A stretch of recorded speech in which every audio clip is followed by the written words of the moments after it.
আসসালামু আলাইকুম। আশা করছি সবাই ভালো আছেন। আমি সাহিত্য তত্ত্ব কথা বিষয়টি নিয়ে আলোচনা করছিলাম। বিগত ক্লাসগুলোতে আমি আলোচনা করেছি সাহিত্য তত্ত্ব কথার যে 4টি অধ্যায়ের 3টি অধ্যায় সাহিত্যের রূপ, ছন্দ, অলঙ্কার আলোচনা করেছি। আজ আলোচনা করব হচ্ছে রসতত্ত্ব।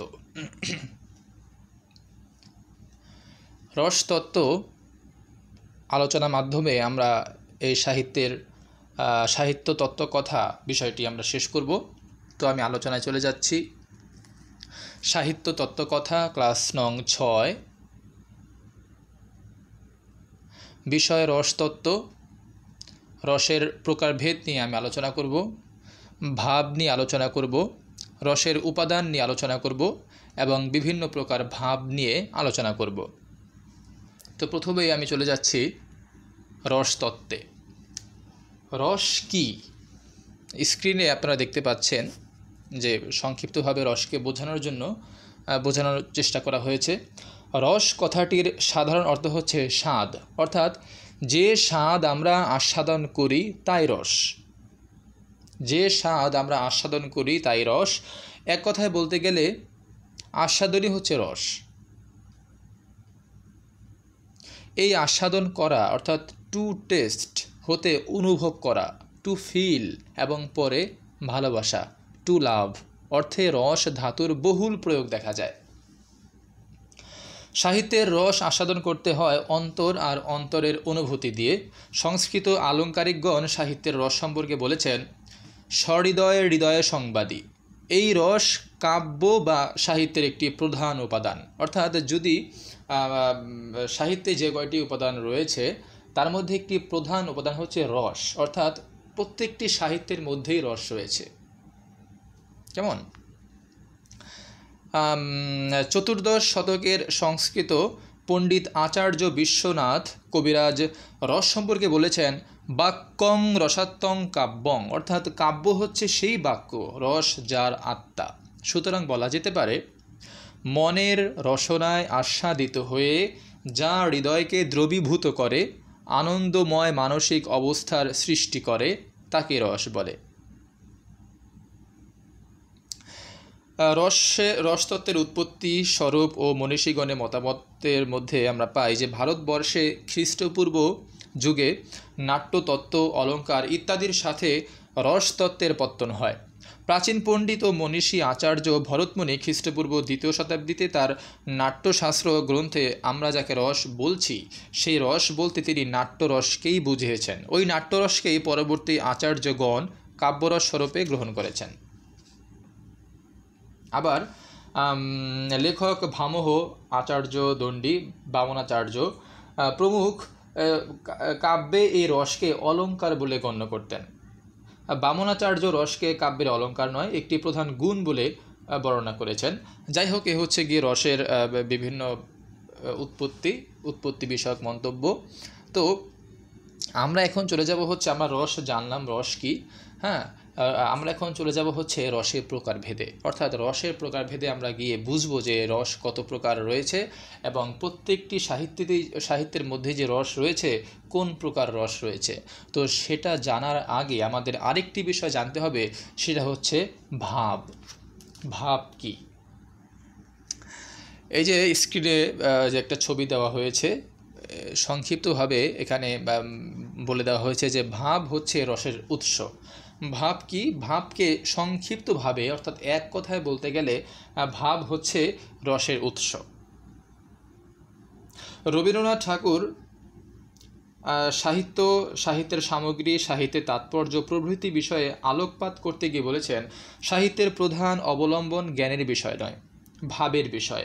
আর এই ভাবজগৎ গড়ে ওঠে মানব হৃদয়, মানব চরিত্র ও বহি প্রকৃতিকে আশ্রয় করে।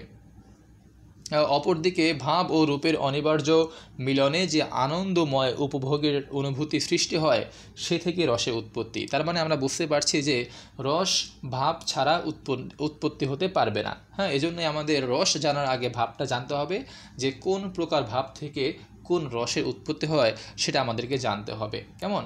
তো এখন আমরা আলোচনা করব হচ্ছে রসের উপাদান। এখানে 4টি উপাদানের কথা বলা হয়েছে।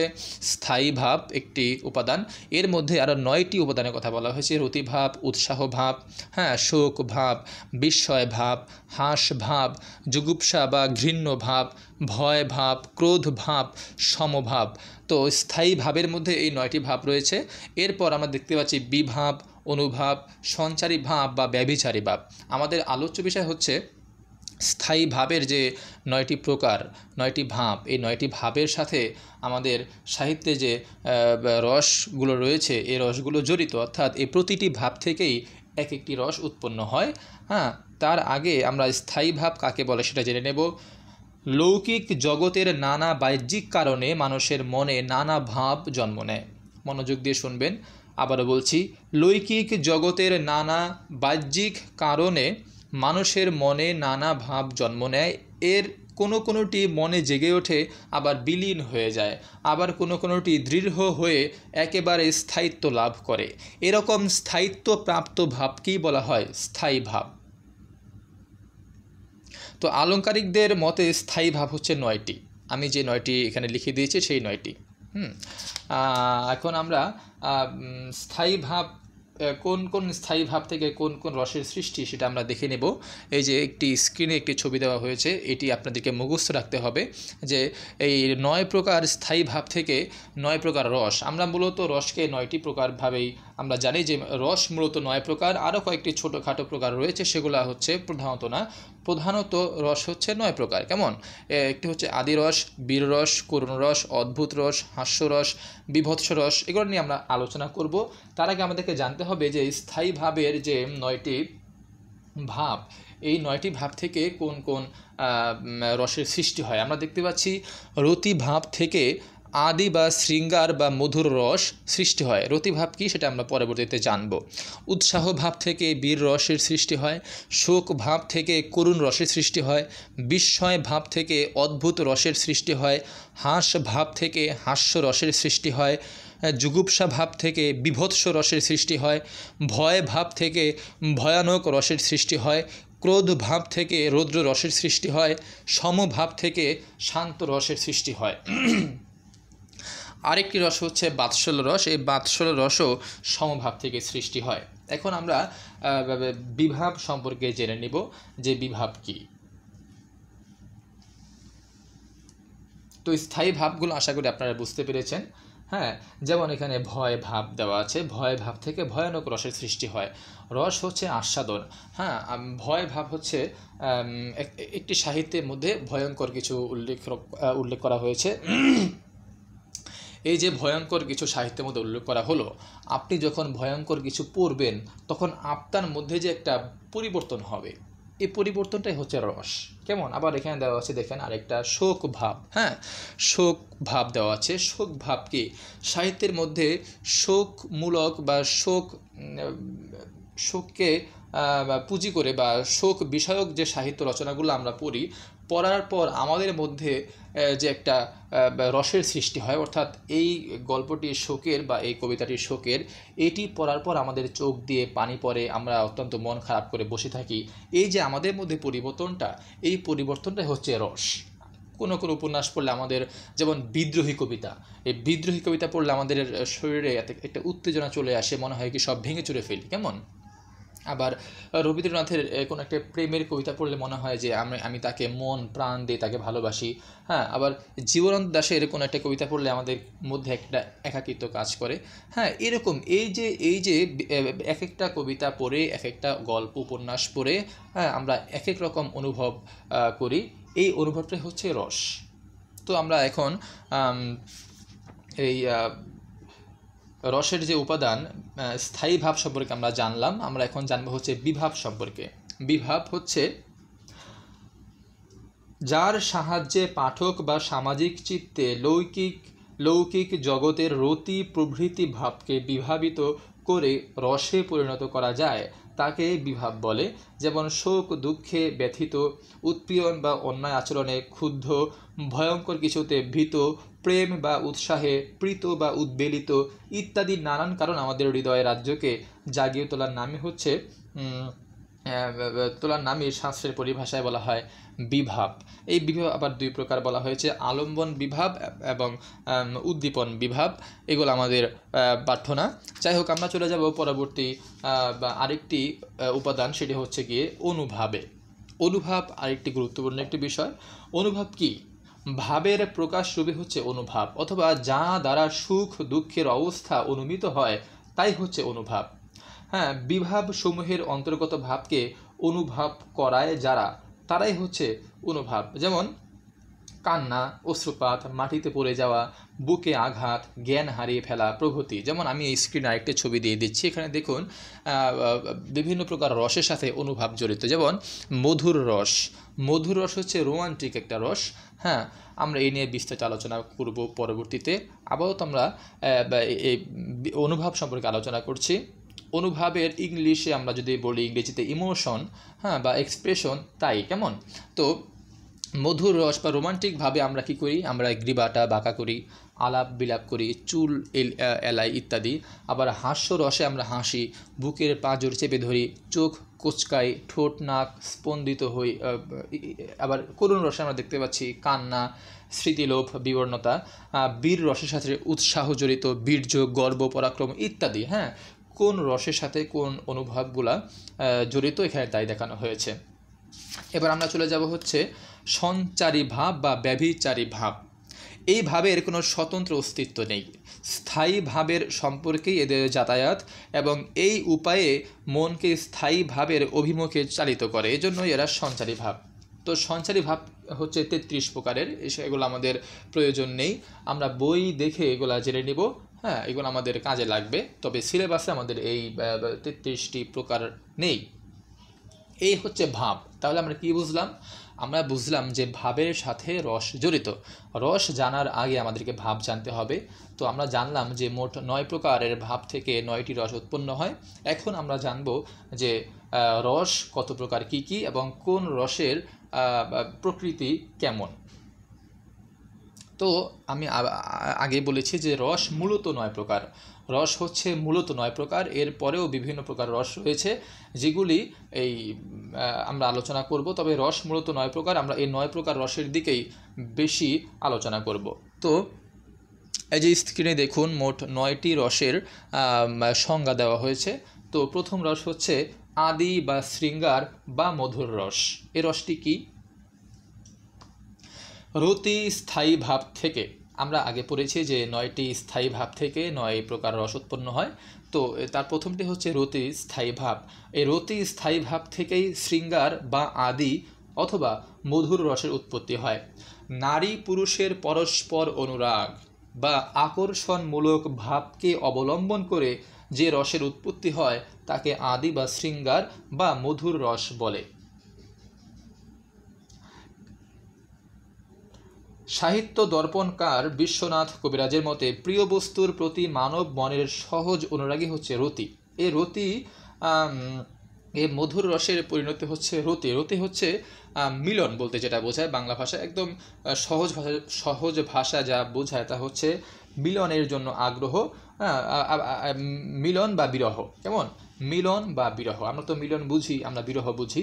তো যেমন একটি উদাহরণ দেওয়া যাক, এই রসের একটি উদাহরণ দেওয়া যাক, সেটি হচ্ছে বড়চণ্ডী দাসের থেকে দিচ্ছি উদাহরণটি। আকুল করিতে কিবা আমহার মন, বাজায়ে সুস্বর বাসি নান্দের নন্দন, পাখি নহ তার ঠাই উড়ি পুরি যাও, মেদিনী বিদার দেও পশিয়া লুকা। অর্থাৎ রাধা কৃষ্ণের বিরহে যে আকুলতা প্রকাশ করছে, এখানে আদি রস কাজ করছে। কেমন? তো এই আদি রস হচ্ছে 2 প্রকার, একটা হচ্ছে সম্ভোগ শৃঙ্গার এবং আরেকটা হচ্ছে বিপ্রলব্ধ শৃঙ্গার। আমাদেরকে জানতে হবে, না হলে আমরা বুঝবো না। সম্ভোগ শৃঙ্গার কি? নরনারী বা নায়ক নায়িকার মিলনকালীন রতি ভাব থেকে যে রস উৎপত্তি হয় তাকে বলা হয় সম্ভোগ শৃঙ্গার। যেমন একটি কবিতা রবীন্দ্রনাথ ঠাকুরের, তোমার এই যেন ভালোবাসিয়াছি শত রূপে শতবার। এখানে সম্ভোগ শৃঙ্গার দেওয়া হয়েছে। আবার হচ্ছে আরেকটি হচ্ছে বিপ্রলব্ধ শৃঙ্গার। নরনারী বা নায়ক নায়িকার বিরহকালীন রতিভাব থেকে যে রসের উৎপত্তি হয় তাকে বলা হয় বিপ্রলব্ধ শৃঙ্গার। যেমন সখী হামারি দুঃখ কো নাহি ওর, এ ভরা বাঁদর মা হো ভাঁদর শূন্য মন্দির বোর। বিদ্যাপতি একটি পদ যেটি রাধা কৃষ্ণের বিরহে গিয়েছিল। তো আমরা জানলাম যে আদি বা শৃঙ্গার রস কি। শৃঙ্গার রস হচ্ছে মধুর রস। এটি হচ্ছে নারী পুরুষের পরস্পর অনুরাগ থেকে যে রসের উৎপত্তি হয় তাকে বলা হয় শৃঙ্গার বা মধুর রস। এটি দুই প্রকার। সম্ভোগ শৃঙ্গার হচ্ছে প্রেমকালীন রস এবং বীরপ্রলব্ধ শৃঙ্গার হচ্ছে বিরহকালীন রস। তো আমরা এখন দেখব আরেকটি রস, সেটা হচ্ছে বীর রস। বীর রস কি? দেশপ্রেম, দয়া, ধর্ম, দান, সংগ্রাম প্রভৃতি ভাবকে অবলম্বন করে যে রস সৃষ্টি হয় তাই হচ্ছে বীর রস। যেমন নজরুলের বিদ্রোহী কবিতা, বলবীর বল উন্নত মম শির, শির নেহারি আমারি নত শির ওই শিখর হিমাদ্রির। বলবীর বল মহাবিশ্বের মহাকাশ ফারি, চন্দ্র সূর্য গ্রহ তারা ছাড়ি, ভুলক দুলক গোলক ভেদিয়া, খোদার আসন আরস ছেদিয়া, উঠিয়াছি চির বিস্ময় আমি বিশ্ববিধাত্রীর। এই যে কবিতা, এই কবিতা পড়লে মনে হয় যে সামনে সব কিছু ভেঙে চুরমার করে দিই। এটি বিদ্রোহী কবিতা, এটি হচ্ছে বীর রসে রচিত। কেমন? এই যে কবিতাটি পড়লে আমাদের মনে যে একটা বীর ভাব কাজ করে, একটা বীর্যতা কাজ করে, একটা সংগ্রাম কাজ করে, একটা দেশপ্রেম কাজ করে, এটি হচ্ছে বীর রস। এরপরে আমরা দেখতে পাচ্ছি করুণ রস।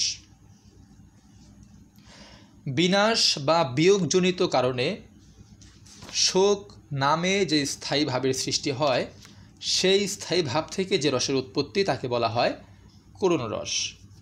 করুণ রসের একটি উদাহরণ আমরা দেখব, রবীন্দ্রনাথ ঠাকুরের একটি কবিতা থেকে নেওয়া হলো। রোমাঞ্চিকতায় নয়ন মেলিয়া কহে, কই মা কোথায়, পরিপূর্ণ চন্দ্রালোকে বিউভলা রজনী, গঙ্গা বহি চলে যায় করি কলধ্বনি, চিৎকারি উঠিল নারী দিবিনে ফিরায়ে, মর্মরিল বনভূমি দক্ষিণের বায়ে। এই যে চিৎকার করে নারী উঠল, কেঁদে দিল, গঙ্গায় সমর্পিত সন্তান আর তার স্মৃতি, এটি হচ্ছে করুণ রস। এটি পড়লে আমাদের মধ্যে যে একটা করুণ, একটা কাতরতার রস জাগ্রত হয়, এটা হচ্ছে করুণ রস। এরপর আমরা দেখব অদ্ভুত রস। যে রস বিস্ময় সৃষ্টি করে চিত্তকে অভিভূত বা আপ্লুত করে তাকে অদ্ভুত রস বলে। ভারতমুনি তার নাট্যশাস্ত্রে বলেছেন বীর রস থেকে অদ্ভুত রসের উৎপত্তি।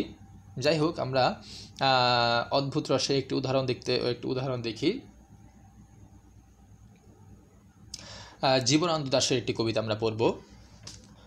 অন্ধকার রাতে অশ্বথের চূড়ায় প্রেমিক চিল পুরুষের শিশির ভেজা চোখের মতো ঝলমল করেছিল সমস্ত নক্ষত্রেরা। জ্যোৎস্না রাতে ব্যাবিলনের রানীর ঘাড়ের ওপর চিতার উজ্জ্বল চামড়ার শালের মতো জল জল করছিল বিশাল আকাশ। কাল এমন আশ্চর্য রাত ছিল। এই যে একটা অদ্ভুত একটা আমরা আকর্ষণ অনুভব করি, একটা অদ্ভুত বিষয় আমাদের মধ্যে জাগ্রত হয়। ঘাড়ের ওপর উজ্জ্বল চিতার উজ্জ্বল চামড়া, শালের ওপর জলজল করছিল বিশাল আকাশ, চোখের মতো ঝলমল করছিল সমস্ত নক্ষত্রেরা। এই যে অদ্ভুততা, এটি হচ্ছে অদ্ভুত রস। কেমন? আমরা এখন পড়ব হচ্ছে হাস্যরস। হাস্য বা কৌতুক ভাব থেকে যে রস সৃষ্টি হয় তাকে হাস্যরস বলে। হাস স্থায়ী ভাব থেকেই হাস্যরসের সৃষ্টি। বিকৃত চেহারার বর্ণনা, অসামঞ্জস্যপূর্ণ আজগুবি কাণ্ডকারখানা নিয়ে লেখাকে কেন্দ্র করে হাস্যরস উৎপন্ন হয়। সংস্কৃত নাটকে এবং যাত্রার ভাঁড় এর চরিত্র সৃষ্টির উদ্দেশ্যে এরকম হাস্যরস সৃষ্টি হয়েছে। আমরা একটি উদাহরণ না দিলে জিনিসটা একটু উদাহরণ দিয়ে পরিষ্কার করবো। সেটা হচ্ছে, আমরা একটি কবিতা পড়ছি, হোসনে আরার একটি কবিতা। সফদার ডাক্তার মাথা ভরা টাক্তার, খিদে পেলে পানি খায় চিবিয়ে, চেয়ারেতে রাত দিন বসে গণে 2-3, বই পড়ে আলোটারে নিবিয়ে। এই যে একটা একটা হাস্যকর একটা আমরা কবিতা পড়লাম যে সফদার ডাক্তার, তার মাথা ভরা টাক, সে পানি চিবিয়ে, সে খিদে পেলে সে পানি খায় চিবিয়ে, হ্যাঁ, আবার আলো নিভে সে বই পড়ে। এই যে আমাদের হাসির জন্য যে একটি বিকৃত একটি বিষয়, হ্যাঁ, এটি হচ্ছে হাস্যরস, এটি হচ্ছে হাস্যরস। এরপর আমরা পড়ব হচ্ছে বিভৎস রস। বিভৎস রস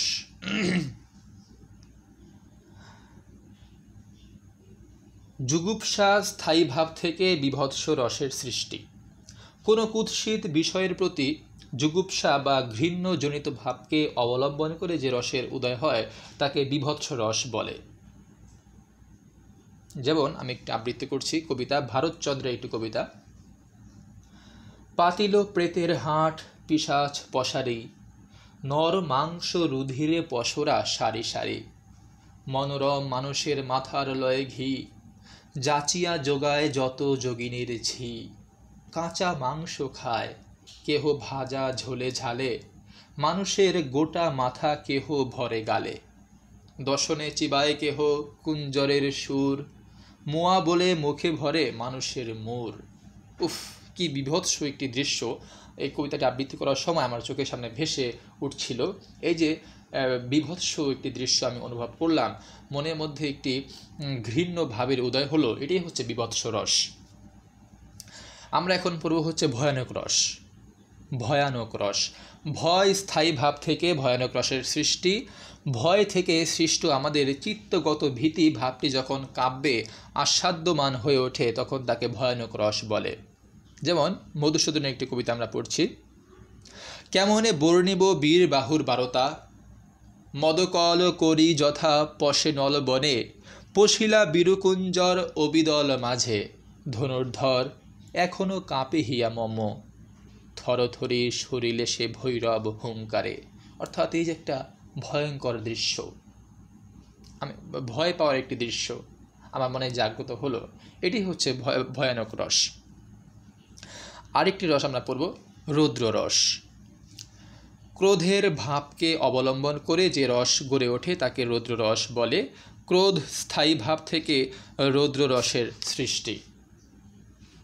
যেমন ক্রোধ মানে রাগ, রাগ থেকে, যেমন এই যে মধুসূদনের আরেকটি কবিতা, অধীর হইলা শুলি কৈলাস আলোয়ে, নরিল মস্তক জটা ভীষণ গর্জনে, গর্জিল ভুজঙ্গ বৃন্দ ধক ধক ধকে, জ্বলিল অনলোক ভালে ভৈরব কল্লোলে, কল্লোলিত ত্রিপথ গা। মানে কোনো অন্যায় অপরাধকারীর প্রতি মানুষের যে স্বাভাবিক রাগ বা ক্রুদ্ধ ভাব তা থেকে এ রসের সৃষ্টি। আরেকটি আবৃত্তি করছি। নিন্দা আর নাহি ডরি, নিন্দারে করিব ধ্বংস কণ্ঠ রুদ্ধ করি, নিস্তব্ধ করিয়া দিব মুখরা নগরী, স্পর্ধিত রসনা তার দৃঢ় বলে চাপি, মোর পাদপীঠে তলে। এই যে নিন্দা মানে নিন্দা কাজ করে, নিন্দা একটু অন্যায়ের প্রতি, অপরাধকারীর প্রতি যে একটা নিন্দা কাজ করছে, সেটি হচ্ছে রৌদ্র রস। আবার আরেকটি হচ্ছে শান্ত রস। যে রস সুখ দুঃখ রাগ দেশ প্রভৃতি সর্ববিধ মনোবৃত্তিতে বিমুখ বৈরাগ্যমূলক ভাব থেকে উৎপন্ন হয় তাকে শান্ত রস বলে। শান্ত রস সমভাব থেকে উৎপন্ন, পরম শান্তি এবং নির্মোহ অনুভূতি থেকেই এ রসের উৎপত্তি। সম অর্থ বিষয় বিতরাগ বা উদাসীন। আমরা একটি উদাহরণ দিচ্ছি। আমার মাথা নত করে দাও হে তোমার চরণ ধুলার তলে, সকল অহংকার হে আমার ডুবাও চোখের জল। রবীন্দ্রনাথ ঠাকুরের এই দুটি লাইনের মধ্যে আমরা দেখতে পাচ্ছি শান্ত রস। কেমন? তো আরেকটি রস, উপরের আলোচনায় যে আমরা 9 প্রকার রস পড়লাম, এই 9 প্রকার রস ছাড়াও আরও একটি রসের কথা অনেকে স্বীকার করেন, সেটি হচ্ছে বাৎসল্য রস। অর্থাৎ স্নেহ মায়া মমতা থেকে যে রস সৃষ্টি হয় তাকে বলা হয় বাৎসল্য রস। অনেকে এই বাৎসল্য রসকে শান্ত রসের সাথে তুলনা করে বলেছেন যে শান্ত রসের মধ্যে এটি পড়ে, আবার অনেকে বলেছেন যে না, এটি একটি আলাদা রস। যাই হোক, এই হচ্ছে আমাদের রস তত্ত্বের আলোচনা। তো আমি আশা করব যে আমি যতটুকু আলোচনা করলাম, আমি রস বুঝাবার চেষ্টা করেছি। রস কি, ভাব কি, রসের সাথে ভাবের সম্পর্ক কি, কোন স্থায়ী ভাব থেকে কোন রসের উৎপত্তি, এবং প্রতিটা রসকে উদাহরণ দিয়ে আমি বুঝিয়ে দিলাম যে রস মূলত কি। হ্যাঁ, আমাদের শরীরে যে কাব্য বা সাহিত্য পড়ার পর যে অনুভূতি জাগ্রত হয়, তাই হচ্ছে রস। রস হচ্ছে মূলত 9 প্রকার, সেগুলো নিয়ে আলোচনা করেছি। তো আশা করি যে আপনারা মোটামুটিভাবে বুঝতে পেরেছেন। এখন বাকিটা হচ্ছে আপনাদের পড়ার উপরে, বেশি বেশি পড়তে হবে এবং এই কাব্যগুলো নিয়ে আমাদের রস খুঁজতে হবে। একটি কবিতা পড়তে হবে, সেই কবিতাটি পড়ে আমাদেরকে খুঁজতে হবে যে এই কবিতাটির মধ্যে কোন রস রয়েছে, এই গল্পটির মধ্যে কোন রস রয়েছে, এই উপন্যাসটির মধ্যে কোন রস প্রাধান্য পেয়েছে। তবে একটা কবিতার মধ্যে বা একটা উপন্যাসের মধ্যে এক রসই থাকে না, কয়েকটা রস থাকে, তবে প্রাধান্য পায় অবশ্যই একটি রস। যাই হোক, আমরা আলোচনা এখন শেষ করব। এই যে রস তত্ত্ব শেষ করার মাধ্যমে আমি শেষ করছি সাহিত্য তত্ত্ব কথা এই বিষয়টির সম্পূর্ণ আলোচনা। আমি আলোচনা করেছি, মোট যতগুলো ক্লাস করেছি প্রত্যেকটি ক্লাসে যে আলোচনা করা হয়েছে তাতে সাহিত্য তত্ত্ব কথার উপরে যে 4টি বিষয়, সাহিত্যের রূপ, ছন্দ, অলঙ্কার ও রসতত্ত্ব, আশা করি আপনারা মোটামুটি বুঝতে পেরেছেন। হ্যাঁ, তো এই আজকের মতো আলোচনা এখানে শেষ। হয়তোবা পরবর্তীতে নতুন কোনো কোর্স নিয়ে আলোচনা করতে পারি। সেই পর্যন্ত আপনারা ভালো থাকবেন, সুস্থ থাকবেন, নিরাপদ থাকবেন এবং অবশ্যই বেশি বেশি পড়বেন। পড়ার কোনো বিকল্প নেই। আসসালামু আলাইকুম।